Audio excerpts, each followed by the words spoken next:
বন্ধুসকল গোস্বামী ইলেক্ট্ৰনিক্সলৈ স্বাগতম জনাইছোঁ। আজি আপোনালোকলৈ লৈ আহিছে এটা বেলেগ ধৰণৰ ভিডিঅ' মানে মই ভিডিঅ' নবনাওঁ, দেখুৱাইহে যাম, কথাখিনি কৈ যাম, আপোনালোকে বৰ গুৰুত্বপূৰ্ণ ভিডিঅ' শুনি যাব। আজি ভিডিঅ'টো বনাইছোঁ ইনভাৰ্টাৰৰ ওপৰত। ভিডিঅ'টো বৰ গুৰুত্বপূৰ্ণ, গতিকে আহক আৰম্ভ কৰোঁ ভিডিঅ'টো। আচল কথা হৈছে কি, মই ভিডিঅ'টো বনাইছোঁ এইটো কাৰণে, বাৰিষা বতৰত বেয়া বতৰ হ'লে আমাৰ ইনভাৰ্টাৰ বন্ধ কৰিবলৈ গৈ বহুত দুৰ্ঘটনা হয়, বা ইনভাৰ্টাৰ চলাই থাকিলেও বহুত দুৰ্ঘটনা হোৱা আপোনালোকে শুনিছে নিশ্চয়। নিউজত, মোবাইলত আপোনালোকে নিশ্চয় পাইছে। ডাৱৰীয়া বতৰত গাজনি বিজুলী বতাহ বৰষুণ এইবিলাকত ইনভাৰ্টাৰ চলি থাকিলে কিনো হয়, বা অফ কেনেকৈ কৰিব লাগে ইনভাৰ্টাৰ। গতিকে মই আজি সেইখিনি দেখুৱাই যাম। আপোনালোকে জানিলে হয়তো কিছু পৰিমাণে এই বিপদৰ পৰা হাত সাৰিব পাৰিব। গতিকে ভিডিঅ'টো অত্যন্ত গুৰুত্বপূৰ্ণ, চাই যাব ভিডিঅ'টো, মই দেখুৱাই যাম।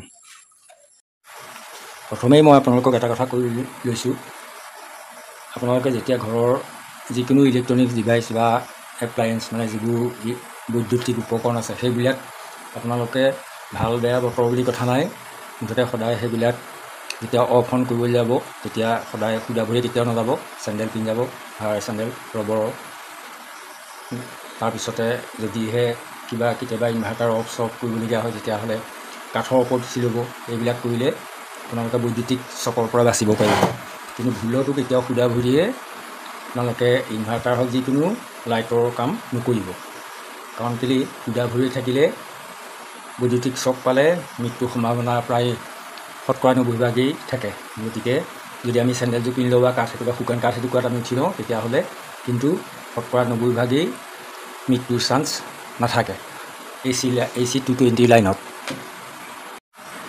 যেতিয়া আমি বৈদ্যুতিক চক পাওঁ তেতিয়া মানে কি হয়, খালী ভৰি থাকিলে কি হয়, আমাৰ বিদ্যুৎখিনি, আমাৰ কাৰেণ্ট যেতিয়া লাগিব, কাৰেণ্টটো লাগিলে সি মানুহৰ দেহৰ মাজেদিনি গৈ মাটিত যেতিয়া পাবগৈ, মানে মানুহটোৰ পৰা যেতিয়া কাৰেণ্টটো ওলাই যাব তেতিয়াই মানুহৰ মৃত্যু হয়। কিন্তু আপুনি যদি খালী ভৰিয়ে নাথাকি হাৱাই চেণ্ডেল কাঠত উঠি আপুনি ইলেক্ট্ৰিক চক পালে, তেতিয়া কাৰেণ্টখিনি আপোনাৰ দেহৰ ভিতৰত থাকিলে সি পাৰ হৈ যাব নোৱাৰিলে, আমাৰ বডিটোৰ পৰা মাটিত টাচ কৰিব নোৱাৰিলে, তাৰমানে কাৰেণ্টখিনি ওলাই যাব নোৱাৰিলেই মানুহটোৰ মৃত্যুৰ সম্ভাৱনা নাথাকে। গতিকে আৰ্থিং পালেই কাৰেণ্টখিনি আপোনাৰ দেহৰ পৰা ওলাই যাব। গতিকে আমি সদায় এই ক্ষেত্ৰত এই কথাটো গুৰুত্ব দিব লাগে। সুদা ভৰিয়ে বা তিতা ভৰিৰে কেতিয়াও আমি বৈদ্যুতিক উপকৰণসমূহ চুব নালাগে। এতিয়া হয় ইনভাৰ্টাৰ কথালৈ। আজিকালি প্ৰায়ে শুনিবলৈ পায়, আপোনালোকে মোবাইলতো পাইছে, টিভি নিউজতে বা য'তেই নহওক আপোনালোকে গম পাইছেই যে ডাৱৰীয়া বতৰ ইনভাৰ্টাৰ অফ কৰিবলৈ গৈ কাৰোবাৰ মৃত্যু হৈছে, কাৰোবাৰ চলাবলৈ গৈ মৃত্যু হৈছে। কিন্তু বতৰ বেয়াত কিছুমানে সিদিনা অলপতে সেয়া আপোনালোকে নিশ্চয় শুনিছে, বেটেৰী এটা ব্লাষ্ট হৈ পেলাই গাজনি বিজুলী বতৰত বেটেৰী এটা ব্লাষ্ট হৈ মানুহৰ ঘৰ আঘাতপ্ৰাপ্ত হৈছে। গতিকে এইবোৰৰ পৰা সাৱধান হোৱাটো খুবেই দৰকাৰ। গাজনি বিজুলী ঢেৰেকনি বা বতাহ বৰষুণ আহিলে আপুনি কি কৰিব? ইনভাৰ্টাৰটো আমাৰ ঘৰত থাকিবই, আৰু সেই সময়তে লাইনো কাটে, লাইনো যায়। গতিকে ইনভাৰ্টাৰটো আমাৰ বিৰাট নচলিলে আন্ধাৰ হৈ যায়। গতিকে সকলো মানুহে হয়তো ইনভাৰ্টাৰটো বতৰ বেয়া থাকিলেও চলাই থয়। যদি ৰাতি শোৱাৰ পিছত আহে সেইটো বেলেগ কথা, কিন্তু আপোনাৰ সন্ধ্যাতে যদি বতাহ বৰষুণ আহে তেতিয়াহ'লে ইনভাৰ্টাৰটো নহ'লেও নহয়। গতিকে ইনভাৰ্টাৰটো চলাবই লাগিব। আজিকালি সেইকাৰণে কি হৈছে, বেয়া বতৰটো গাজনি বতাহ বৰষুণ ধুমুহা বিজুলীত চলাব পৰাকৈ এটা ডিভাইচ চলাইছে ইলেক্ট্ৰনিক্স, SPD মানে চাৰ্জ প্ৰটেকশ্যন ডিভাইচ। এই ডিভাইচটো যদি আপোনালোকে ঘৰত বহুৱাই লয় মেইন চুইচৰ ওচৰত বা MCB বক্সৰ ওচৰত, তেতিয়াহ'লে এই বিজুলী বজ্ৰপাতৰ পৰা ক্ষতি হোৱাৰ সম্ভাৱনাটো নাথাকে বা কম। গতিকে সেই ডিভাইচটো লগাই আপোনালোকে ইয়াৰ পৰা উপকৃত হ'ব পাৰে। গাজনি বিজুলী আচলতে যেতিয়া চলি থাকে সেই সময়ত ইনভাৰ্টাৰটো অফ কৰিবলৈ যোৱাটো ৰিস্কৰ কাম। কাৰণ কেলৈ, সেই সময়ত বিজুলী থাকে। গতিকে আপুনি মানুহটো যোৱা ওচৰলৈ, ইনভাৰ্টাৰটোৰ ওচৰলৈ যোৱা মানে মানুহটোৰ পৰা আৰ্থিং পোৱা। আৰু বজ্ৰপাত হৈছে বস্তুটো যেতিয়া আৰ্থিং বেছি পায়, য'তে ওপৰত আৰ্থিংটো পায় তাতেই বজ্ৰপাত পৰে। গতিকে ইনভাৰ্টাৰটো পৰাপক্ষত যদিহে অফ কৰে তেতিয়াহ'লে বতৰ বেয়া থাকিলে, বিজুলী গাজনিৰ সম্ভাৱনা দেখিলে বা অকণমান প্ৰথম আৰম্ভ হওঁতেই ইনভাৰ্টাৰটো অফ কৰি দিব, তেতিয়া দিগদাৰ নাই। কিন্তু একেবাৰে মুষলধাৰে বৰষুণ, ডাঙৰ ডাঙৰ গাজনি বিজুলী বতাহ তেনেকুৱাত অফ কৰিবলৈ গ'লে অকণমান বিপদ। কিন্তু তথাপিতো যদি নকৰিলেই নহয়, তেতিয়াহ'লে আপোনালোকে প্ৰটেকশ্যন লৈ যাব। আপোনালোকে হেণ্ড গ্ল'ভ এযোৰ আনি থ'ব, ৰবৰৰ হেণ্ড গ্ল'ভযোৰ পিন্ধি ল'লে আপোনালোকৰ ইনভাৰ্টাৰৰ পৰা বাচিব পাৰিব। প্ৰথম কি কৰিব, কেনেকৈ ইনভাৰ্টাৰটো অফ কৰিব। ইনভাৰ্টাৰটো আপুনি বৰ্ডৰ লাইটৰ বৰ্ডখনৰ চকেটটো মানে প্লাগটো বন্ধ কৰি দিলেইতো ইনভাৰ্টাৰটো বন্ধ নহয়। ইনভাৰ্টাৰ চলে সদায় বেটেৰীৰ পৰা। বেটেৰী কানেকশ্যন যেতিয়ালৈকে থাকিব তেতিয়ালৈকে ইনভাৰ্টাৰ চালু থাকিব। গতিকে আপোনালোকে এইটো নাভাবিব যে লাইটৰ বৰ্ডখনৰ ছুইচটো অফ কৰি দিলেই ইনভাৰ্টাৰটো অফ হৈ গৈছে। এইটো এটা ভুল ধাৰণা। কাৰণ বেটেৰী প্ৰথম ইনভাৰ্টাৰটো অ'পেন কৰে, ষ্টাৰ্টিং সদায় বেটেৰীৰ পৰা হয়। আপুনি যদি বেটেৰী কানেকশ্যন নকৰে, বেটেৰী কানেকশ্যন নকৰাকৈ আপুনি চাব প্লাগত যদি কেবুলডাল ভৰাই ছুইচ দিয়ে ইনভাৰ্টাৰ কোনো লাইট নজ্বলে। তাৰমানে ইনভাৰ্টাৰ অনেই নহয়। অন কৰিবলৈ হ'লে সদায় ইনভাৰ্টাৰ সদায় বেটেৰীত অন নহয়। আৰু বেটেৰী কানেকশ্যন যেতিয়ালৈকে থাকিব তেতিয়ালৈকে ইনভাৰ্টাৰ চালু থাকিব, অন থাকিব। বেটেৰী চুবলৈ ভয় কৰিব নালাগে, কাৰণ বেটেৰীৰ পৰা আপোনালোকে ইলেক্ট্ৰিক শ্বক নাপায়। কাৰণ কেলৈ battery 12 volt battery, 12 volt battery, গতিকে 12 ভল্ট আপোনালোকে হাতেৰে চুলেও আপোনালোকে লাইটে কাৰেণ্টে নামাৰে, সেইটোলৈ চিন্তা কৰিব নালাগে।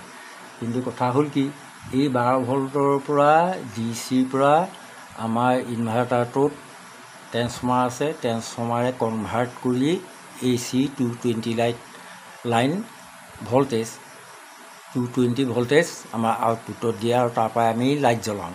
গতিকে বেটেৰীটোৰ পৰা যেতিয়া কানেকশ্যন পাই থাকে ইনভাৰ্টাৰটো 220 লাইনটো থাকিবই। আপোনাৰ লাইটৰ বৰ্ডখন কাটি দিলেও ভিতৰত 220 লাইন থাকিবই।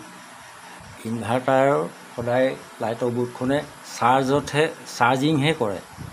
লাইটৰ বৰ্ডৰ পৰা যিটো কাৰেণ্ট আহিব সেইটো চাৰ্জিঙতহে ব্যৱহাৰ হয়। কিন্তু গোটেই ইনভাৰ্টাৰটো চলাই বেটেৰীটোও 12 ভল্ট আহি 220 ভল্ট হ'ব, আৰু সেই 220 ভল্ট গৈ আমাৰ ঘৰৰ সকলো ডিভাইচ বা আমাৰ এপ্লায়েন্সসমূহ চলায়, লাইট হওক ফেন হওক চলায়। যেতিয়া আমি বতৰ বেয়া দেখি আমি ইনভাৰ্টাৰটো অফ কৰি যাওঁ, ফাৰ্ষ্ট আপোনালোকে এটা কাম কৰিব, আমাৰ UPS লিখা যিটো ছুইচ থাকিব অফ অনৰ, ফাৰ্ষ্ট এইটো অফ কৰিব। এইটো যেতিয়া অফ কৰিব তেতিয়া আমাৰ আউটপুটত ঘৰৰ লাইনখিনি অফ হৈ যাব। কিন্তু ইয়াৰ ভিতৰত লাইনটো থাকিব, কিন্তু হ'লেও সি ছেফটি দিব যে বাহিৰৰ আউটপুটত আপোনালোকে হাত লাগিলে বা লাইনৰ অন্য বস্তু, লাইটৰ বাল্ব, ফেন এইবিলাক চুলে এই ছুইচটো অফ কৰাৰ লগে লগে কাট খাই যাব। গতিকে তেতিয়া আমাৰ ঘৰুৱা যিখিনি বস্তু সেইখিনিত লাইন নাথাকে। প্ৰথম এই ছুইচটো অফ কৰাৰ পিছত আপোনালোকে লাইটৰ বৰ্ডৰ ছুইচটো অফ কৰিব।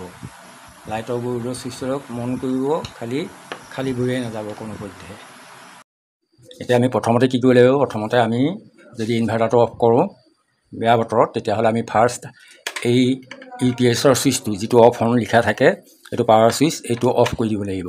এইটো অফ কৰি দিলে তেতিয়া আমাৰ বেক চাইডে আমাৰ চব লাইন কাট অফ হৈ যাব। তেতিয়া প্ৰথম ফাৰ্ষ্ট আমি এইটো অফ কৰি ল'ব লাগিব। তাৰপিছত আমি কি কৰিব লাগিব, এইটো ছুইচ অফ কৰিলোঁ। অফ কৰাৰ পিছত ধৰি লওক এইখন লাইটৰ বৰ্ড ৱালত লাগি আছে।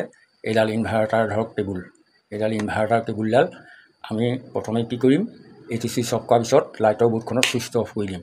অফ কৰি দিয়াৰ পিছত আমি প্লাগৰ এই কেবুলডাল এৰুৱাই দিব লাগিব। এই এৰুৱাই দিলেহে ইনভাৰ্টাৰটো ছেফ। তাৰমানে বতাহ বৰষুণ, আচলতে বিজুলীতহে বেয়া হয় ইনভাৰ্টাৰ। গতিকে এই কেবুলডাল যদি লাগি থাকে তেতিয়া ছুইচ অফ কৰিলেও ইনভাৰ্টাৰটো বেয়া হ'ব পাৰে। তাৰমানে ইয়াৰ পজিটিভডাল আমাৰ এই ফেজ নিউট্ৰেল থাকে, ফেজডালহে কাট খাব। এই ছুইচটো অফ কৰিলে নিউট্ৰেলডাল পাই থাকিব। গতিকে নিউট্ৰেলডাল এদিনো বজ্ৰপাত পৰিলে, বিজুলী মাৰিলে তাৰ কাৰেণ্ট আহি ইনভাৰ্টাৰত সোমাবহি আৰু ইনভাৰ্টাৰ বেয়া হ'ব বা মানুহৰ কাৰণেও বিপদজনক। সেয়ে আমি মনত ৰাখিব, ফাৰ্ষ্ট আমি UPSৰ ছুইচ অফ কৰিলোঁ, তাৰপিছত ইয়াৰ বৰ্ডৰ ছুইচ অফ কৰিলোঁ, কেবুলডাল আমি খুলি থ'লোঁ। তেতিয়াহে আমি ছেফ চাইড হ'ব পাৰিম। কাৰণ কেলৈ সেইদিনাখন লগতে এটা বেটেৰী ফুটিছে, মোবাইলত এইবোৰ নিউজত পাইছে নিশ্চয়। কিন্তু বেটেৰীটো এনেই ফুটিব নোৱাৰে, বেটেৰী কেতিয়াও নুফুটে। বেটেৰীটো নিশ্চয় সেইদিনা সেই মানুহঘৰ বজ্ৰপাত পৰিছে আৰু ইনভাৰ্টাৰ এদিন আহি বেটেৰীত কাৰেণ্ট পাইছেহি। আৰু আমাৰ মন কৰক, এইটো আমি 220 লাইন, কিন্তু বজ্ৰপাত পৰিলে লাখ লাখ ভল্টেজ, তাৰমানে ধৰক 1 লাখৰ ওপৰত আমাৰ কাৰেণ্ট যেতিয়া বৈদ্যুতিক কাৰেণ্ট যেতিয়া আহিব তেতিয়াহ'লে কি অৱস্থা হ'ব পাৰে। গতিকে ইয়াত সাৱধান হোৱাটো ভাল। গতিকে কথাতে কয় সাৱধানেই মৰণ নাই বুলি। গতিকে এই কথাখিনি মন কৰিব। সদায় এটা কথা মন কৰিব, ইনভাৰ্টাৰ যেতিয়ালৈকে বেটেৰী কেবুল খোলা নাযায় তেতিয়ালৈকে ইনভাৰ্টাৰ সদায় ইয়াত 220 লাইন থাকিবই, ইয়াৰ ভিতৰত থাকিবই। এইটো অফ কৰি দিলে যে গোটেই ইনভাৰ্টাৰটো অফ হ'ব সেইটো কথা নহয়। বেটেৰী কেবুল খুলিলেহে ই কাট অফ হ'ব, লাইন নাথাকিব। গতিকে যদি সম্ভৱ হয় আপোনালোকৰ যদি চেপেনা টাইপৰ বেটেৰী কেবুল থাকে এডাল হ'লেও খুলি দিব, আৰু যদি নট বল্টুৰ দ্বাৰা বেটেৰী কেবুল থাকে তেতিয়াহ'লে খুলিব নোৱাৰিলে কোনো কথা নাই, এইকেইটা খুলি থ'লেই হৈ যাব। আপোনালোকে কোনো কাৰণতে বেটেৰী কেবুল নখোলাকৈ ইনভাৰ্টাৰ ভিতৰৰ কেতিয়াবা ফিউজ যায় গাজনি বিজুলীত, যদি নিজে পাৰে কোনো কথা নাই, অলপ যদি আইডিয়া থাকে। কিন্তু কথা হ'ল কি, বেটেৰী কেবুল নখোলাকৈ একো কাম নকৰিব। আপোনালোকে হয়তো কিছুমানে ভাবে যে এই ছুইচটো অফ কৰি দিলে বা প্লাগৰ ছুইচটো অফ কৰি দিলে ইনভাৰ্টাৰ অফ, সেইটো একদম ডাঙৰ ভুল। বেটেৰীৰ পৰা যেতিয়া কেবুল লাগি থাকিব তেতিয়া ইয়াতে লাইন থাকিব। ইয়াত 12 ভল্টৰ পৰা 220 ভল্টেজ ইয়াত থাকিবই। 12 ভল্টৰ পৰা ইয়াত DC পৰা AC 220 ভল্ট কনভাৰ্ট কৰা হয়। গতিকে কেবুল নখোলালৈকে ইনভাৰ্টাৰ চালু থাকে।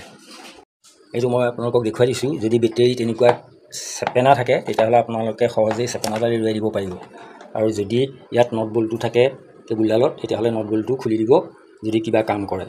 আৰু ডাৱৰীয়া বতৰত ইনভাৰ্টাৰ বন্ধ কৰিব লাগে ঠিকেই, কিন্তু সাৱধানে কামখিনি কৰিব যাতে নিজৰ নিৰাপত্তা থাকে। খালী ভৰিৰে নাহিব, তেতিয়া হাত ভৰিৰে নুচুব। আৰু প্ৰথম এই ছুইচটো অফ কৰিব, ফাৰ্ষ্ট এইটো ছুইচ অফ কৰিব, তাৰপিছত এইটো ছুইচ অফ কৰিব আৰু কেবুল এৰুৱাই দিব। বছ ইমান কৰিলেই আপোনাৰ ইনভাৰ্টাৰো বাচিব আৰু ঘৰৰ মানুহো নিৰাপত্তাত থাকিব। গতিকে এই কথাখিনি গুৰুত্ব সহকাৰে চাই পেলাই এইদৰে কৰিব। কৰিলে আপোনালোকৰ কোনো ইনভাৰ্টাৰ বা নিশ্চয় কোনো বিপদ হ'ব নোৱাৰে।